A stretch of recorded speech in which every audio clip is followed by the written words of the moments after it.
ओम शांति। ऐसी मुंडे का 25 मीठा मीठा भागता तो चलता मीठे मीठे बार दिल से तावट जो कुछ भी आवत बलि चढ़ाए जो तपो तृप्ति थई चढ़ाए दियो पोइ तृप्ति थई संभालो त ममत्व निकरी वेंदो। दिल से तावट जो कुछ आवत बलि चढ़ाए छॾियो तृप्ति थई संभालो त ममत्व निकरी वेंदो। कृष्णा हर हिकु ब्रह्मण ॿारनि खे कहिड़ी युक्ति ज़रूर सिखणी खपे। उस तरह सर्विस करण जी युक्ति ज़रूर सिखो। शौक़ हुजणो खपे कि कीअं सिद्ध करे ॿुधायूं कि परमात्मा केरु आहे। तव्हांखे बाप जी श्रीमत मिली आहे। सेंसिबल ठही सभिनि खे बाप जो पैगाम ॿुधायो। अहिड़ा सिर्फ़ पर्चा कार्ड छपवायो जो मनुष्यनि खे पतो पए कि परमात्मा खे सर्वव्यापी थियण हुननि जी इंसल्ट करण। तव्हां ॿार तीर्थ यात्रियुनि जी बि ॾाढी सर्विस करे सघंदा आहियो। गीता जंहिंजो साथी आहे भगवान। ओम शांति। ॿारनि गीत ॿुधियो, ॿार ई हिनजो अर्थ सम्झंदा आहिनि। बाक़ी जे गीत ॻायो आहे उहो हिनजो अर्थ कुझु बि न सम्झंदा आहिनि।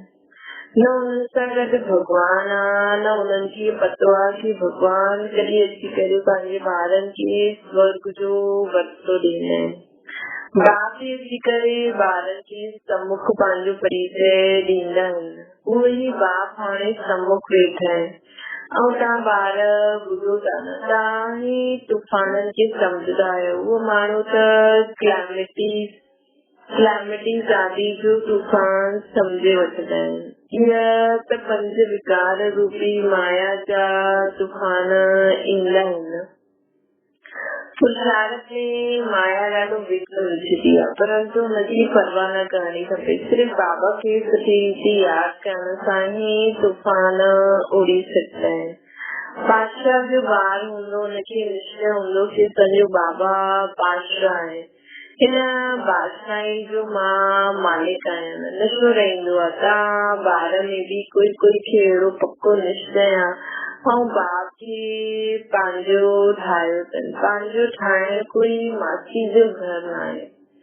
बाप खे पंहिंजो ठाहिण कोई मासी जो घर न आहे। बाबा चवंदा बसि मुंहिंजो त हिकु शिव बाबा, ॿियो न कोई। ॾाढा ॿार हिन ॻाल्हियुनि खे सम्झंदा न आहिनि। इन करे माया जा तूफान हैरान कंदा आहिनि ऐं पोइ बाप खे छॾे ॾींदा आहिनि। दुनिया में भगवान की यथार्थ रीति कोई ॼाणंदो ई न आहे। तव्हां ॿार असुल में शिवालय जा रहण वारा हुयो न। हाणे वैश्यालय में पहुचा आहियो। हिन समय मनुष्य बंदर खां बि बदतर ठही वियो। मनुष्य जो क्रोध बंदरनि खां बि तिखो आहे। मनुष्य हूंदे बि अहिड़ो कमु कंदा आहिनि, हिन करे हिनखे बंदर खां बि बदतर चइबो आहे। भारतवासियुनि जो सभिनि खां वॾो दुश्मन केरु जे हुननि खे बंदर खां बि बदतर ठाहियो, हीअ कोई न ॼाणंदा आहिनि। बाप चवंदा आहिनि तव्हां दिल रूपी दर्पण में पंहिंजी शक्ल ॾिसो। तव्हां पहिरियों छा हुयो, हाणे बाप तव्हांजे लाइक़ ठाहिनि था न। परंतु जो श्रीमत ते न हलंदा त माया हुननि खे न लाइक़ ठाहे छॾंदी। बाप श्रीमत ॾींदा आहिनि। दिल सहित जो कुझु बि आहे तव्हां वटि उहो सभु बलि कयो। पोइ तव्हांखे सृष्टि ठाहे ॾींदमि, तव्हांजो ममत्व मिटाए ॾींदमि। तव्हां अबलाइन जे लाइ ॾाढो सहज। राजस्थान तरफ़ राजनि खे पंहिंजे ॿार न हूंदा आहिनि त गोद वठंदा आहिनि।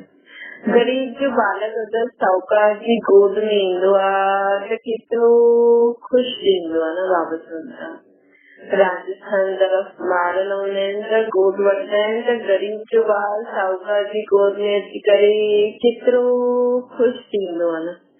असां एतिरी प्रॉपर्टी जा मालिक आहियूं। वॾा आदमियुनि जा ॿारनि खे बि ॾाढो नशो रहंदो आहे कि असां करोड़पति जा ॿार आहियूं। हिन ज्ञान जो त हुननि खे पतो ई न आहे।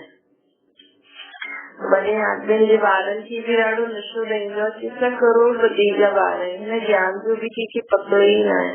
तव्हां ॼाणंदा आहियो कि हिन ज्ञान में केतिरो भारी नशो रहंदो आहे। श्रीमत ते हलण सां श्रेष्ठ ठहींदा आहियूं, न हलण सां पोइ न ठहींदासीं। बाबा चवंदा भगवान चवंदा आहिनि तव्हांखे त कोई किस्म जी परवाह ई न आहे। श्रीमत ते हलण सां श्रेष्ठ ठहींदासीं, न हलण सां न ठहींदासीं। भगवान चवंदा आहिनि तव्हांखे त कोई किस्म जी परवाह ई न आहे। रात ॾींहुं तव्हांखे नशो रहणो खपे कि असांखे बाबा 21 जन्मनि जो स्वर्ग जी राजे जो वरितो थो ॾिए। असां बाबा जी संतान थिया आहियूं, वास्तव में सभु शिव बाबा जी संतान आहिनि, परंतु हाणे शिव बाबा अची करे प्रैक्टिकल में पंहिंजो असांखे ॿार ठाहींदो आहे। हाणे तव्हां सम्मुख वेठा आहिनि, ॼाणंदा आहियो शिव बाबा असांखे पंहिंजो ठाहे करे स्वर्ग जे लाइक़ ठाहिण लाइ मत था ॾियनि कि ॿार कंहिंजे बि नाम रूप में न फसणो आहे, हिकु शिव बाबा जो नाम रूप ही बुद्धि में यादि रखणो। उन्हनि जो नाम रूप ही मनुष्य खां न्यारो आहे। बाप चवंदा आहिनि तव्हां असांजा हुयो, निर्वाण धाम में रहण वारा हुयो, छा तव्हां भुलिजी वियो कि असां आत्मायूं परम धाम में शांति धाम अथवा निर्वाण धाम जा रहण वारा आहियूं। असांजो धर्म या शांति ये शरीर ऑर्गन्स कर्म करण जे लाइ है। ये शरीर में जो असांखे मिलियो आहे इहा असांखे कर्म करण लाइ मिलियो आहे, न त पाठ कीअं वॼायूं। असां आत्मायूं निराकारी दुनिया जा रहवासी आहियूं, इहे बिल्कुलु न ॼाणंदा आहियूं। इहे सभु ॻाल्हियूं मनुष्य ई ॼाणे, जानवर थोरी ॼाणे सघंदो आहे। तंहिं करे बाबा बि मनुष्यनि खे सम्झाईंदा आहिनि, परमात्मा खे सर्वव्यापी चई ॾींदा आहिनि, त ख़ुदि खे भुलिजी आहिनि कि असां आत्मा आहियूं। क्राइस्ट खे इब्राहिम खे परम पिता परमात्मा मोकिले त ज़रूर कोई बाप आहे न मोकिलण वारो। इहे त तव्हां ॼाणंदा आहियो कि ड्रामा अनुसार हर हिकु ईंदो रहंदो आहे, न मोकिलण जी त सवाल ई न उथंदो आहे।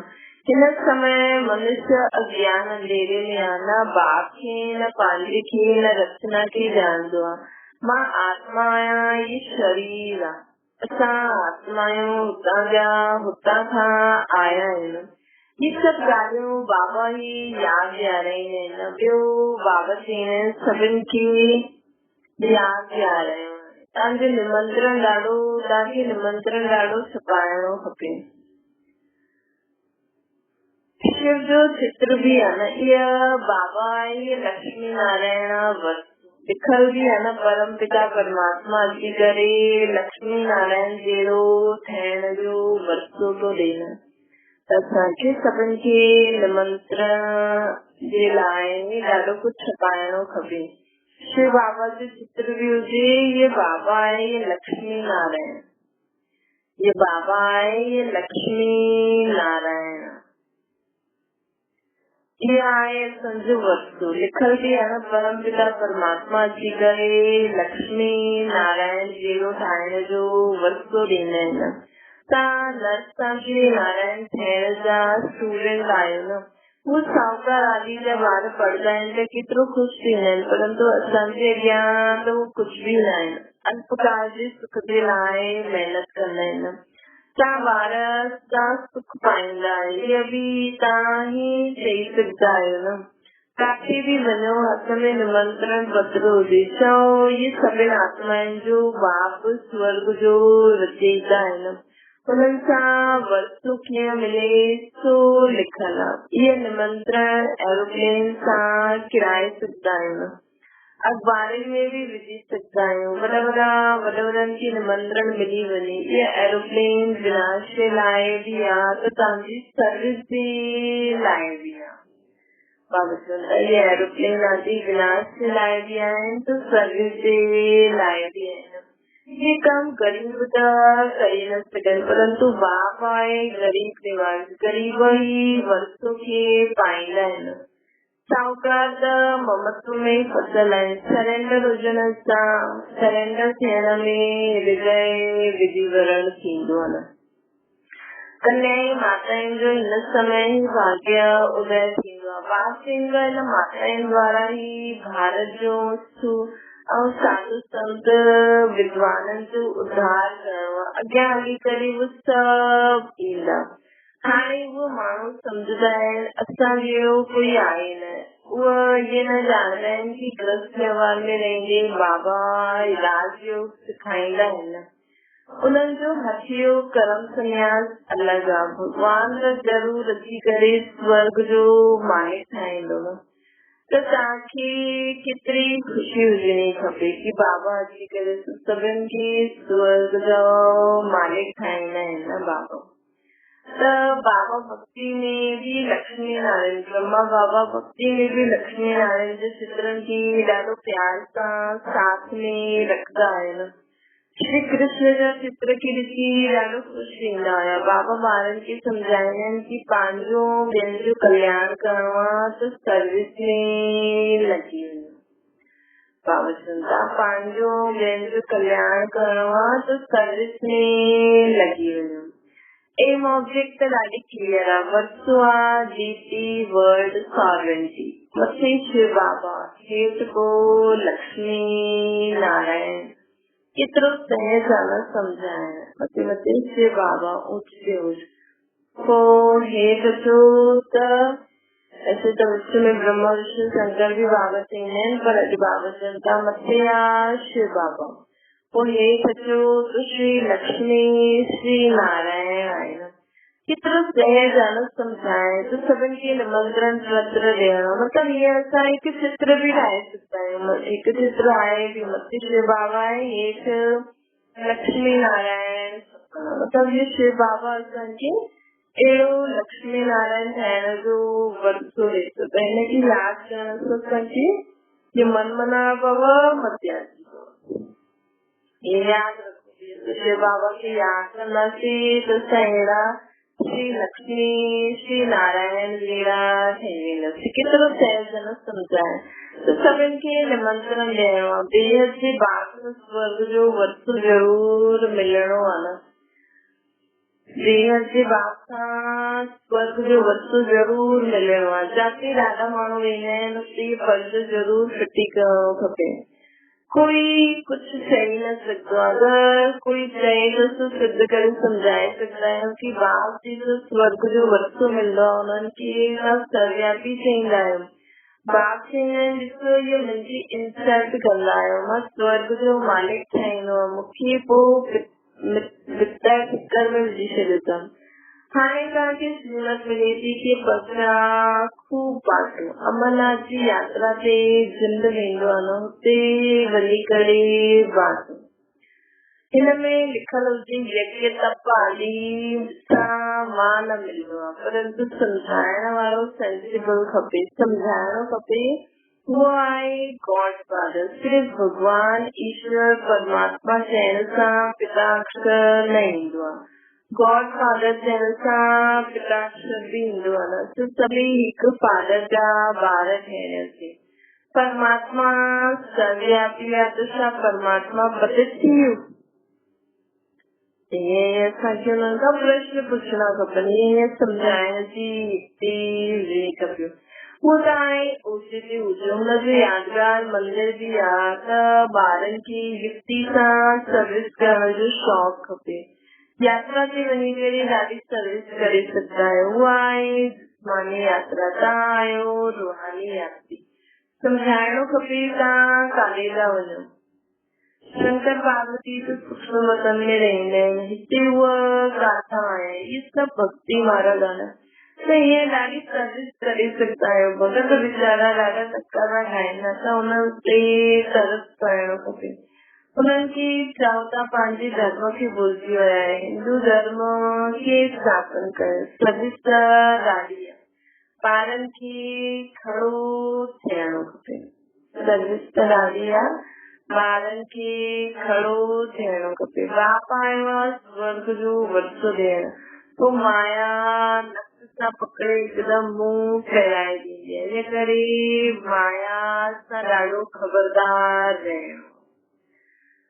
बाबा चवंदा सर्विस जे लाइ हाणे खड़ो थियणो। वीचारा भगत ॾाढा भटकनि था। और चवंदा कि बाप आयो आहे स्वर्ग जो वरतो ॾियण, लेकिन माया नक पकड़े करे हिकदमि मुंहुं फेरे ॾींदी आहे। इन करे माया सां ॾाढो ख़बरदार रहणो। हाणे तव्हां ॿार बाप दादा जे सम्मुख वेठा आहियो न, दुनिया खे थोड़ी मालूम आहे कि बाप सम्मुख आहिनि।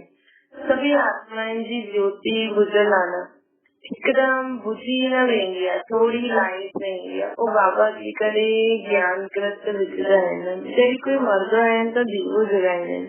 हिते योग सां आत्मा जी ज्योति जगदी आहे, जगाइबी आहे। हिते बाबा खे यादि करे आत्मा जी ज्योति जगाइबी आहे न।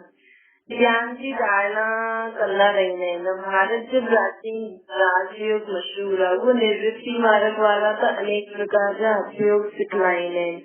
फ़ाइदो कुझु बि न थींदो, हेठि किरंदा ईंदा आहिनि। सिवाय योगेश्वर जे कोई योग सिखलाए न सघे।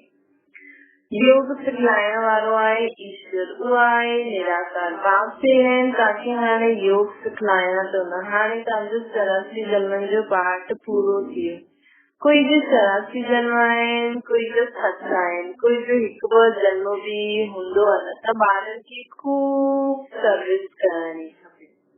भारत खे हेवन हुयो न, गॉड गॉडेसेस जो राज्य। ये ॻाल्हियूं तव्हांजे सिवाय ॿियो कोई सम्झाए न सघे। गाली बि तव्हांखे खाइणी पए। बाबा गाली खाईंदा आहिनि जो छा ॿार न खाईंदा आहिनि, त तव्हां सहन कंदा आहिनि। हीअ बि ड्रामा में न हूंदा न, पोइ बि ईअं थींदो। हाणे तव्हां ॿारनि खे पारस बुद्धि ठाहिणो।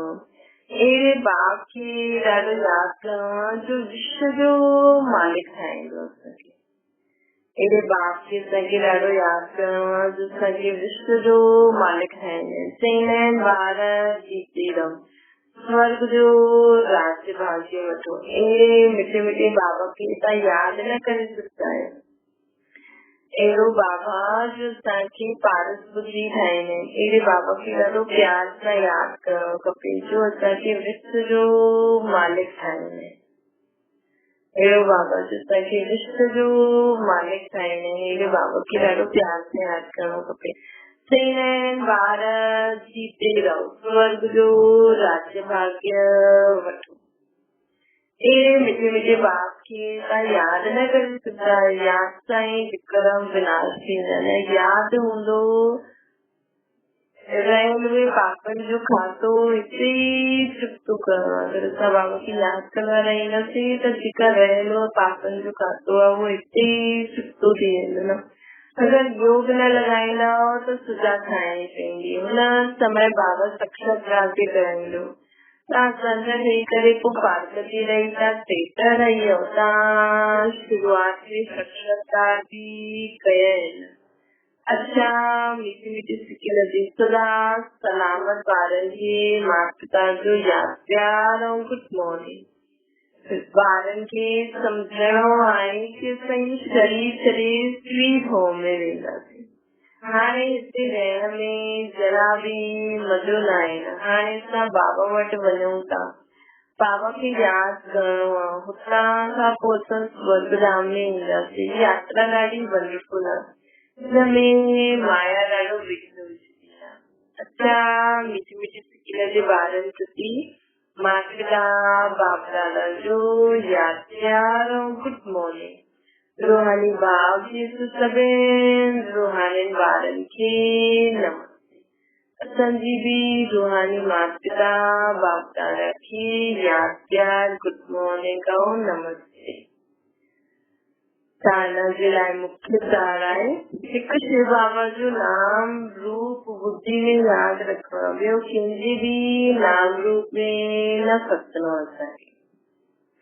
ॿियो आहे माया जे तूफ़ाननि जी परवाह न करणी आहे। मुंहिंजो त हिकु शिव बाबा ॿियो न कोई।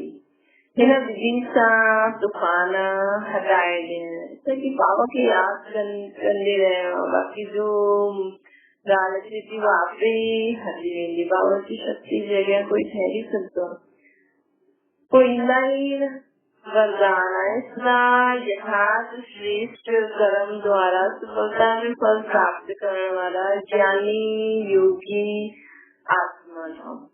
जो ज्ञानी और योगी आत्मा इन्होंने हर कर्म स्वतः ही युक्ति युक्त थींदा है युक्ति युक्त तथा यथार्थ कर्म ही थींदा कोई भी कर्म रूपी बीज फल जे सिवाय न होंदो जो युक्ति युक्त होंदो वो जिस समय जो संकल्प वाणी या कर्म चाहे वो करे सकते हो जिस संकल्प भी युक्ति युक्त होंगे नहीं है न यह करण चाहना लेकिन थी ऑटोमेटिकली जो हर कर्म हर बोल हर संकल्प बाबा जी श्रीमत अनुसार युक्ति युक्त बाबा जी श्रीमत अनुसार ऑटोमेटिकली एरे ॿारनि जी स्थिति ठहींदी वेंदी आहे।